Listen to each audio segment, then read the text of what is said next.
Alors, on se retrouve du coup sur After Effects où on va venir travailler nos tableaux parce que je le rappelle, on veut travailler proprement dans l'ordre. Donc, on va d'abord imaginer nos tableaux avant même de venir intégrer nos vidéos. Donc, qu'est-ce que ça veut dire travailler nos tableaux? On va tout simplement commencer par créer une nouvelle composition de la bonne taille. Donc, nous, on veut un reel pour Instagram. Donc, on va être en 1080 par 1920. On peut se mettre en 25 images par seconde et on va appuyer sur OK. On se retrouve ici, du coup, avec une composition de la bonne taille dans le bon ratio. Donc si on regarde bien un petit peu ce qui se passe dans la vidéo exemple, donc on peut voir qu'il y a plusieurs formats d'images. Tout autour, on voit différents cadres noirs, on voit qu'il y a différentes typographies et on voit qu'il y a différentes couleurs. Le tout, bien sûr, animé avec des petits effets, donc on va faire tout ça ensemble. Donc comme vous l'avez remarqué, il y a différents formats, donc je vous ai mis dans la description un lien de téléchargement avec différents overlays. Donc voilà, je vais utiliser cela. Donc on va commencer par exemple par le premier. Donc moi, ma composition est en 1080p et les overlays sont en 4K pour les gens qui veulent faire des contenus en 4K. Donc on va tout simplement venir le réduire en appuyant sur Shift pour garder la bonne taille, ou alors simplement en sélectionnant notre calque, on va appuyer sur S pour Scale et on va mettre notre calque à 50% donc pour avoir la bonne taille de travail. Donc, comme vous pouvez le voir, on a ici déjà notre overlay bien placé et notre zone de travail. Pour ceux qui se demandent pourquoi il y a ces quadrillages là, c'est simplement l'alpha, donc la couche de transparence de notre composition, qu'on peut venir activer et désactiver en appuyant sur ce petit bouton.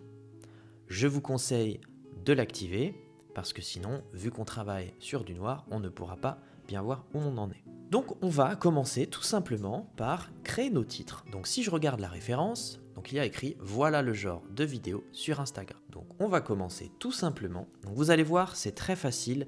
L'idée, c'est vraiment de faire les choses dans l'ordre. Il n'y a pas de secret, tout est vraiment très simple. Il suffit d'observer ce qui se passe et de répliquer. Là, en l'occurrence, on analyse la position, les couleurs, les typographies et on vient travailler, comme je vous disais, votre tableau, donc votre graphisme. On aborde ça comme si c'était une image parce qu'on veut que ce soit joli, même sans la vidéo derrière. On va tout simplement créer un premier texte. On va écrire « Voilà ». Donc, j'ai tout de suite appuyé sur commande A pour sélectionner toutes les lettres et je vais aller dans la page de texte, caractère ici, pour venir réduire la taille de la police. Pour ceux qui sont en panique parce qu'ils ne trouvent pas les mêmes panneaux que moi, ne vous inquiétez pas, il suffit de regarder le nom du panneau ici et de venir le trouver dans Fenêtre et vous pouvez faire afficher tous les panneaux que vous voulez. Vous avez vu, ils s'affichent. Moi, j'affiche que ceux que j'ai besoin pour avoir un espace de travail le plus clair possible. Donc, on a donc notre voilà. Je vais changer la typo.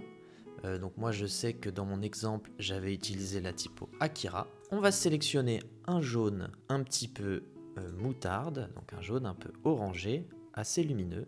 J'appuie sur OK et je viens du coup réduire la taille de la typographie. Donc voilà. J'appuie sur V pour récupérer mon outil de sélection et petit tips, pour remettre le point d'ancrage au milieu du texte, j'appuie sur commande ou CTRL sur Windows et je viens double-cliquer sur outil déplacement arrière du point d'ancrage et ça va me mettre le point d'ancrage au milieu. Alors à quoi ça sert? C'est parce que regardez, imaginons je voudrais faire une rotation. Si le point d'ancrage est ici, la rotation va s'effectuer autour de ce point.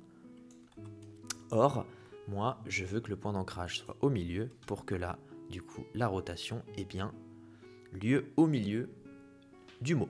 Donc là, on ne va pas utiliser de rotation, mais comme ça, vous avez appris une petite technique en plus. Donc, voilà, c'est pas plus compliqué que ça. On va venir du coup placer les textes où on a envie de les voir. Donc voilà, j'appuie sur commande D ou CTRL D pour dupliquer mon texte. Je le descends. Si je veux être verrouillé sur une dimension, vous voyez, sans aller à droite à gauche, j'appuie sur Shift en même temps. Donc là, je vais écrire le genre. Voilà, et pour celle-là, je vais du coup, on va refaire tout simplement l'exemple. Donc là, c'est du rouge et on est sur une typo qui s'appelle, je crois, Unbounded. Hop, voilà, donc on vient toujours réduire le texte et on va le passer en rouge. Pour tout ce qui est choix des couleurs, vous pouvez aller sur Pinterest, vous pouvez aller sur ChatGPT. Il y a plein de moyens aujourd'hui d'avoir des inspirations de couleurs. Vous pouvez aussi tout simplement prendre les mêmes que ceux que vous voyez sur Instagram. C'est à vous de composer et de voir un petit peu ce qui vous plaît. Donc en fait voilà, l'idée c'est de venir travailler ces tableaux comme ça avant même de toucher à l'animation pour déjà se rendre compte du visuel. Parce que la plupart des gens ils commencent à animer sans se demander si déjà visuellement sur une frame ça leur plaît. On va pas refaire tout l'exemple, mais on va en faire 2-3 ensemble. Donc voilà, vous me dites il y a du glow, c'est très juste. Alors moi j'ai fait ce glow sur DaVinci Resolve, mais si vous voulez, vous pouvez tout à fait le faire sur After Effects. Il n'y a pas de plugin convenable à mon sens dans les plugins qui sont naturellement dans After Effects. Donc pour un petit peu tricher, vous pouvez tout simplement dupliquer votre calque, donc commande D, ou alors édition dupliquer, mettre votre calque en mode addition. Donc si vous ne trouvez pas les modes de fusion, vous pouvez les trouver dans ces petits boutons ici en bas à gauche de votre interface qui vous permettent d'afficher plus ou moins d'options qui sont disponibles sur le logiciel. Donc voilà, vous allez le mettre en mode addition. Et ensuite, dans le panneau effet, donc fenêtre effet pour ceux qui ne l'ont pas.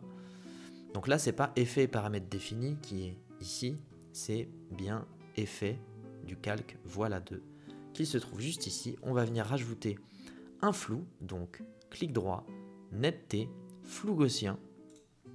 Donc après avoir dupliqué le calque et en l'avoir passé en mode addition, si on rajoute du flou, on peut voir que ça fait du glow. Donc là vous allez me dire, oui mais c'est bizarre parce que le glow est limité à la zone du texte. On peut tout simplement désactiver cette petite option en décochant la case juste ici. Voilà, donc ça c'est un moyen assez facile d'avoir un joli glow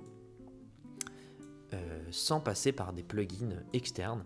Et vous pouvez évidemment changer la couleur du glow et vous pouvez du coup changer aussi la couleur de votre typographie. En fait, si vous voulez, After Effects, il faut vraiment le voir comme un logiciel de graphisme avec plusieurs options. Vous voyez, quand on va dans les paramètres du calque, il y a des options de position, d'échelle, de rotation, d'opacité, comme sur un Photoshop par exemple. Mais en fait, la particularité de After Effects, c'est que toutes les options qu'on vous propose, que ce soit ici, dans les effets, peu importe, sont animables grâce à ces petites horloges qu'on va venir cocher au fil du temps. Donc si par exemple, j'appuie sur position une fois ici, je me décale dans la timeline, je baisse mon texte, vous pouvez voir que voilà, After Effects a tout simplement déduit la trajectoire que je voulais faire grâce à ces images clés. Donc imaginons on veut faire un deuxième tableau, donc je sélectionne, on va appeler ça le tableau 1, je vais le dupliquer pour faire un tableau 2. Dans ce tableau 2, je vais évidemment tout supprimer car je vais en faire un nouveau. Je vais utiliser un deuxième overlay, donc pour rappel, on appuie sur S, Scale, et on passe le calque à 50%. Comme ça, on a la bonne taille. Voilà, donc je pense que je vais en prendre un petit peu plus différent. Voilà. Comme ça, vous voyez un petit peu de choses qui sont différentes. Donc voilà, pareil, je viens créer un nouveau texte. Donc clic droit, nouveau, texte. Et je viens écrire nouveau. Voilà.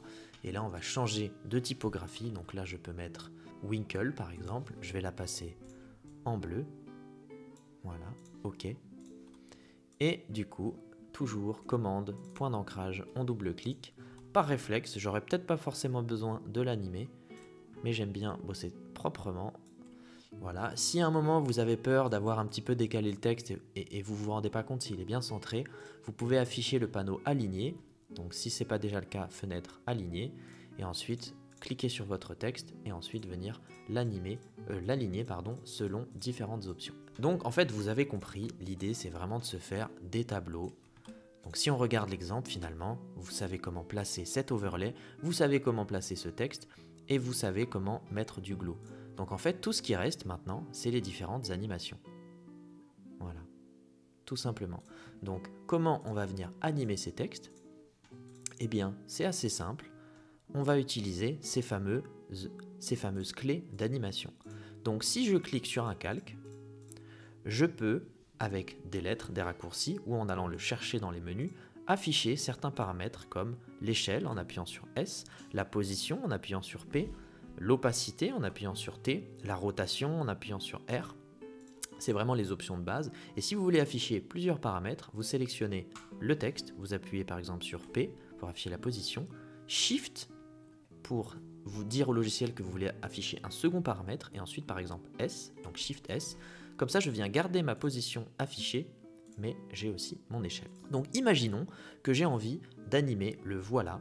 Eh bien, je vais tout simplement mettre une première clé de position et d'échelle pour dire au logiciel que j'active le mode animation. Je peux voir sur ma timeline, ici 15 secondes, 30 secondes, 40 secondes, que l'animation est très longue. La timeline est très longue, donc il va m'être difficile d'être précis car j'ai envie de voir beaucoup de détails. Donc la première chose que je vais faire, c'est que je vais raccourcir cette zone de travail pour pouvoir être plus précis. Parce que si je veux une animation sur 1, 2 ou 3 secondes, ça va se situer à peu près par là. Tout cet espace-là ne me sert à rien. Donc je vais cliquer ici. Voilà, vous pouvez voir au timecode que je suis à 6 secondes. Vous pouvez directement rentrer un timecode vous-même pour aller à 5 secondes. Je vais appuyer sur N qui va afficher la fin de la zone de travail pile là où j'ai envie. Je vais faire clic droit sur la zone de travail, réduire la composition à la zone de travail. Donc du coup ici j'ai un plan qui dure 5 secondes et je vais pouvoir voilà, aller comme j'ai envie de manière un petit peu plus précise. Donc pour la position, j'ai pas envie nécessairement pour l'instant d'animer cette position, on va commencer par l'échelle. Donc pour l'échelle, par exemple, on va commencer avec le voilà, comme ça c'est plus logique. Donc pourquoi j'ai supprimé le calque de Glow? Parce que vu que je le duplique, autant d'abord faire l'animation sur un premier calque et ensuite dupliquer ce second. Je pouvais aussi tout simplement lier le calque de Glow, qu'on va appeler Glow tout de suite, à mon voilà, en utilisant les fonctions de parent et de lien qui sont juste ici, encore une fois, que vous pouvez venir activer, désactiver avec ces petits boutons ici. Donc si par exemple le Glow, je veux qu'il suive mon calque voilà, parce qu'actuellement si je prends mon voilà, vous pouvez voir que le Glow reste ici. Donc je peux tout simplement prendre le Glow, prendre cette petite ficelle là et venir sélectionner voilà. Et donc du coup quand je sélectionne mon voilà et que je bouge le voilà, le Glow suit aussi. Donc je vais appuyer sur S pour Scale, je vais activer l'animation. Je vais me mettre à 0% car je veux au début ne pas avoir, car je veux faire un effet d'apparition, donc je me mets à 0%, je vais aller à par exemple 2 secondes, je pense que même 1 seconde c'est très bien, et je vais me mettre à 100. Donc si je lis en appuyant sur espace, on peut voir qu'il y a une animation qui est pour le coup très rudimentaire. Donc comment on fait pour passer de ce résultat à quelque chose d'un petit peu plus professionnel, un petit peu plus dynamique? La première chose est tout simplement de gérer le timing. Une des bonnes manières de gérer un timing, c'est d'imaginer le son que produit cette animation. Si moi j'ai envie que mon animation de texte, ça fasse boup, boup, vous voyez, je fais ce son boup, comme ça, et ben on se retrouve du coup avec un timing boup, très court, pardon. Donc on est plutôt ici. Donc je vais rapprocher ma clé par ici pour avoir quelque chose de beaucoup plus dynamique. Voilà. Donc une fois que ma clé est ici et que j'ai un bon timing, je vais avoir plusieurs options pour venir un petit peu améliorer cette animation. La première est la méthode des débutants et d'appuyer sur F9 pour venir lisser mes clés. Et donc en fait, qu'est-ce que ça fait? Vous pouvez voir que l'animation est déjà plus propre parce qu'en fait, ça va venir lisser toutes mes clés. Vous voyez, les petites clés se sont transformées en sablier. Et en fait, ça va du coup lisser le départ et lisser l'arrivée. Pour avoir, donc commande Z pour vous montrer, pour avoir une idée plus concrète de ce qui s'est passé, je vais appuyer sur ce petit bouton qui me permet d'afficher les courbes. Donc je clique dessus. Alors là, on se retrouve sur quelque chose d'un petit peu particulier, c'est qu'en fait, des fois, After Effects va nous montrer de cette manière-là les courbes. Donc normalement, ça ne devrait pas s'afficher comme ça chez vous, mais je sais qu'il y en a certains qui se tirent les cheveux là-dessus. Donc pour venir à l'aspect des courbes qui est correct, vous allez faire clic droit, sélection automatique de type de graphique. Et là, on va avoir une courbe qui a beaucoup plus de sens. Donc on voit qu'elle part de 0 et qu'elle arrive à 100%. Donc elle part de 0, elle arrive à 100%, c'est parfait. Donc ici c'est ma courbe linéaire, et regardez ce qui se passe quand j'applique le lissage, donc F9. Voilà, donc cette courbe maintenant a été lissée, c'est-à-dire qu'au lieu de passer directement de 0 à 100, on va venir doucement s'envoler, avoir notre vitesse de croisière et doucement arriver vers notre échelle. Donc voilà, on a quelque chose de plus dynamique, donc c'est très bien, mais la plupart des gens s'arrêtent. Voilà, un lissage qui est simple. Nous, on va venir donner un petit peu plus de caractère, un petit peu plus de vie à notre animation. Donc, on va sélectionner nos clés, aller dans l'éditeur de graphique et on va venir demander à nos clés de se comporter un petit peu différemment. Je veux au contraire avoir quelque chose d'un petit peu plus dynamique. Voilà, pour qu'ils partent tout de suite. Et pourquoi pas, au contraire, venir contrebalancer à l'arrivée. C'est un petit peu trop. Voilà, et en fait, chaque animation va avoir une intention différente. Par exemple, si au contraire, je voulais faire quelque chose comme ça, le rendu, vous avez vu, n'est pas du tout le même. Donc moi, voilà, je pense que je vais aller faire quelque chose. Voilà. Donc après, c'est les goûts et les couleurs et surtout les intentions. En animation, on parle plutôt d'intention. Donc là, vous avez déjà appris pas mal de choses. Pour récapituler, on place tout simplement un overlay, on vient positionner nos textes et ensuite on vient simplement les animer. Ne pas faire les choses dans le désordre parce qu'on peut vite s'y perdre. Vous avez vu typiquement le glow, c'est quelque chose que normalement on va faire à la fin. Pourquoi? Parce qu'on a envie de savoir si tout fonctionne avant de venir customiser nos textes. Donc vous avez vu une première animation. Maintenant imaginons que le genre, j'ai envie qu'il ait une animation plutôt d'apparition, comme ça vers le bas. Ils sortent de voilà et on le découvre comme ça. Donc vous allez me dire, on anime tout simplement la position. Donc petit conseil, on va attendre que le voilà est terminé pour commencer l'animation de le genre. Donc une fois que le voilà est arrivé, donc pour voir les clés du voilà, on clique sur le calque, on appuie sur U. U va venir nous montrer toutes les animations. Donc voilà, c'est ici qu'on finit l'animation du voilà. On va mettre une clé sur le genre. On va la décaler dans le temps parce que c'est une clé d'arrivée. Nous, on veut que cette position soit la position d'arrivée. On remonte le temps, du coup, tout simplement ici. Et on va venir monter le genre. Alors, il y a plusieurs problèmes avec ça. La première chose, c'est que le genre s'affiche tout le long de la vidéo. Donc on pourrait se dire, il suffit de trimer, je sélectionne le calque, je trime, mais en fait il va apparaître d'un coup.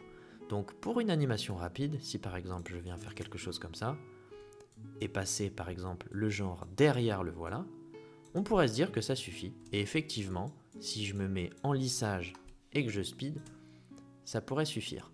Mais nous on veut quelque chose de plus propre. Donc on va venir travailler tout ça. Comment ? Eh bien, déjà en travaillant notre timing.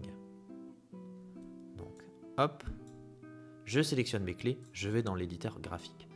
Donc là, première chose, c'est que si vous voulez travailler des courbes de position quand vous êtes dans un cas où il n'y a une seule dimension qui est utilisée, là vous pouvez voir que le genre utilise simplement un mouvement vertical et il n'utilise pas de mouvement horizontal.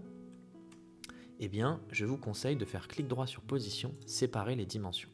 Et donc là, vous allez avoir du coup la courbe de X et la courbe de Y. Et comme je vous ai dit, vu qu'on n'utilise que la courbe Y, donc verticale, on se rend compte qu'il n'y a que celle-ci qui bouge. Donc on va enlever l'animation sur le X et on va sélectionner notre courbe de Y. On sélectionne nos deux points. Soit vous appuyez sur F9 pour venir lisser, soit vous pouvez venir sélectionner ici les options de lissage.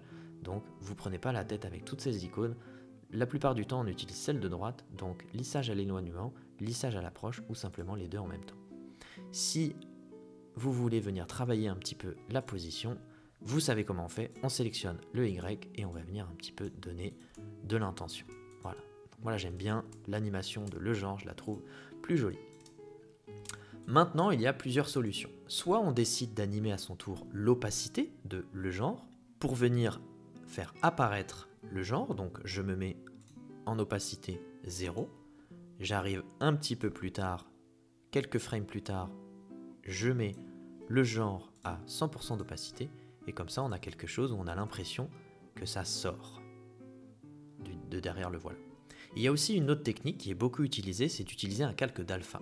Donc là, on rentre dans quelque chose d'un poil plus technique, où on va venir dire à un calque, un texte, un élément, peu importe, de venir utiliser une forme comme alpha. Donc imaginons, donc je viens appuyer sur l'outil rectangle ou sélectionner l'outil rectangle avec la lettre Q, et imaginons, je viens sélectionner par exemple une forme ici. Voilà, donc j'appuie sur commande, tout de suite je double-clique ici pour avoir l'ancrage au bon endroit. J'appuie sur V pour récupérer mon outil de sélection. Imaginons, je veux que le genre s'affiche qu'une fois qu'il arrive dans cette box-là. Donc on va enlever mon effet d'opacité et on va tout simplement renommer ce calque alpha. Et ensuite, dans le calque le genre, on va aller sélectionner application d'une couche alpha. Encore une fois, si vous ne trouvez pas cet onglet, vous pouvez le retrouver ici. Donc, application d'une couche alpha, ici. Donc je sélectionne le genre, donc c'est juste là que ça se trouve. On va venir sélectionner alpha. Et en fait, comme vous pouvez le voir, je peux même retirer voilà pour que vous compreniez mieux ce qui se passe. Le genre va uniquement apparaître quand il apparaît dans ce rectangle violet. Et ça nous permet de faire beaucoup de choses. Voilà. Donc, on va retirer l'alpha parce que inutile de se compliquer. Moi, je recommande toujours de faire au plus simple quand ce n'est pas nécessaire. Donc, nous, avec notre animation d'opacité, on avait quelque chose qui nous allait. Donc, on va rester comme ça. Voilà. Donc, vous pouvez tout simplement faire ça en illimité avec autant de texte que vous voulez. Moi, c'est exactement comme ça que j'ai fait. Voilà, donc il y a tout simplement des petites animations. Des fois, c'est du lettre par lettre. Et des fois, il y a le petit trait qui s'anime. Donc, je vais vous montrer ça tout de suite. Par exemple, bonjour. Vous pouvez le sélectionner, aller dans Effets et paramètres prédéfinis. Je le rappelle, vous pouvez trouver cette fenêtre en allant dans Fenêtre, Effets et paramètres prédéfinis. Et vous allez sélectionner un effet qui s'appelle Machine. Alors autant After Effects de base n'a pas énormément d'effets et de scripts pour le texte, mais en l'occurrence le Machine peut dépanner. Donc voilà, sur CapCut il y en a aussi, il y en a sur tous les logiciels. Donc vous pouvez sélectionner Machine, venir le mettre sur votre calque. Et donc là, qu'est-ce qui va se passer? Et bien en fait, tout au long de la timeline, on va pouvoir voir le bonjour s'animer. Donc ensuite, vu que c'est un paramètre animé, on peut l'afficher en appuyant sur U. Et vous allez voir qu'il nous a mis un petit sélecteur de plage, début, fin, avec une clé à chaque fois. Donc inutile de venir lisser cette courbe-là pour le coup, car on veut que ce soit le même timing en même temps. Mais par contre, on peut venir s'amuser à dynamiser un petit peu le timing en bougeant nos clés. Donc là, vous savez maintenant comment faire ce genre d'animation. C'est très simple. Ensuite, vous avez vu aussi dans la vidéo, voilà, donc là on peut voir, vous avez vu ce trait qui s'est animé. Alors comment on fait ça? C'est très simple. On va venir dans une nouvelle composition, appuyer sur G pour faire apparaître l'outil plume. L'outil plume va venir nous permettre, voilà, de faire des petites formes comme ça. Donc ici, quand on appuie sur la touche G, on peut voir qu'il y a l'option fond et contour qui s'est affichée. Vous l'avez compris, on va cliquer sur fond et désactiver le fond car nous on veut simplement un contour. Je vais cliquer sur contour, couleur unie, et je vais venir mettre voilà, un petit peu d'épaisseur et comme ça j'ai un contour. Donc comment vous voulez l'animer? Tout simplement, vous allez cliquer sur votre calque de forme, aller dans les paramètres, en face de contenu il y a ajouter et un petit bouton play. Ça va permettre d'ajouter des modificateurs animés. Donc je vais cliquer dessus, celui qu'on cherche nous s'appelle réduire les tracés. Réduire les tracés, j'active le début ou la fin en fonction de ce que je veux faire. Moi, je veux animer la fin, car je veux que la fin rejoigne le début. Donc, j'appuie sur fin. Je vais me mettre à 0. Je vais un petit peu plus loin dans ma timeline et je me mets à 100%. Et là, voilà. Donc, pareil, vous pouvez gérer le timing pour gérer la vitesse. Mais j'ai tout simplement mon trait qui s'anime. Vous pouvez aussi lisser les clés d'animation pour avoir quelque chose de plus joli. Mais vous avez du coup tout compris. Vous pouvez même vous amuser avec les courbes. Voilà. Mais voilà, vous avez compris cet effet. Donc là, quand on regarde la vidéo, normalement, il n'y a plus rien que vous ne savez pas faire. Qu'est-ce qui va rester maintenant? À un moment, je parle de rotoscopie. Donc comment on fait pour faire cette rotoscopie et avoir les textes qui sont derrière? Donc voilà, je vous ai trouvé un petit rush, j'ai pris une de ces vidéos, je la mets dans ma composition,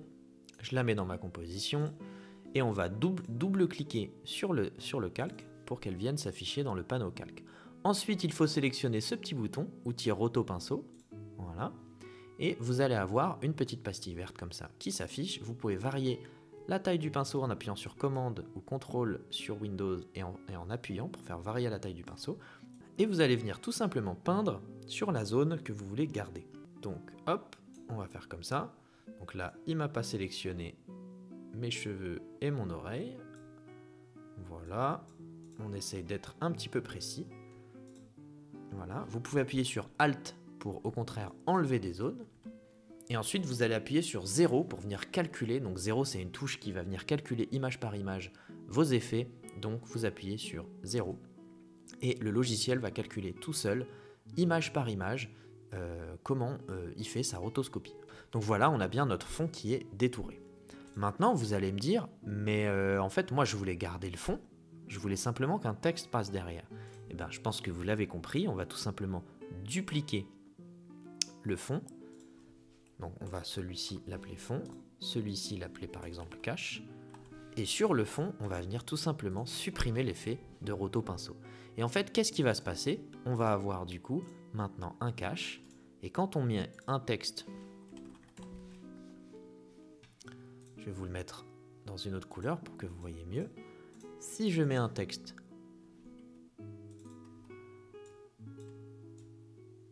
entre mes deux calques, eh bien, tout simplement, voilà, il apparaît derrière. Donc, comment je fais pour venir lisser un petit peu cette qualité-là? Parce que le détourage est... Il n'est pas trop mal, le détourage, mais je voudrais que ce soit un petit peu plus fluide. Je peux venir améliorer, voilà, le contour progressif. Il y a plein d'options. Décalage du contour, voilà, contour progressif. Il faut faire attention un petit peu, mais voilà, vous pouvez jouer avec ces petits paramètres. Donc voilà, ça c'est la rotoscopie. Donc maintenant, vous avez a priori tous les outils pour le refaire. Donc maintenant, pour résumer, vous faites votre montage sur Premiere Pro. Parallèlement, vous allez venir travailler vos tableaux. Une fois que la mise en page du tableau vous convient, vous allez animer ces tableaux. Et ensuite, vous allez tout simplement mettre votre montage derrière. Et voilà. YouTube a enfin rendu. Pardon. Voilà, vous vous retrouvez avec le genre de Reels que j'ai fait. Donc le mien, évidemment, est un petit peu plus travaillé parce que j'y ai pas passé 10 minutes, j'y ai passé un petit peu plus de temps. Donc voilà, comme je vous ai montré, on peut rajouter du glow, on peut rajouter de la rotoscopie, on peut s'amuser, mais là je vous ai donné toutes les pistes pour savoir tout faire.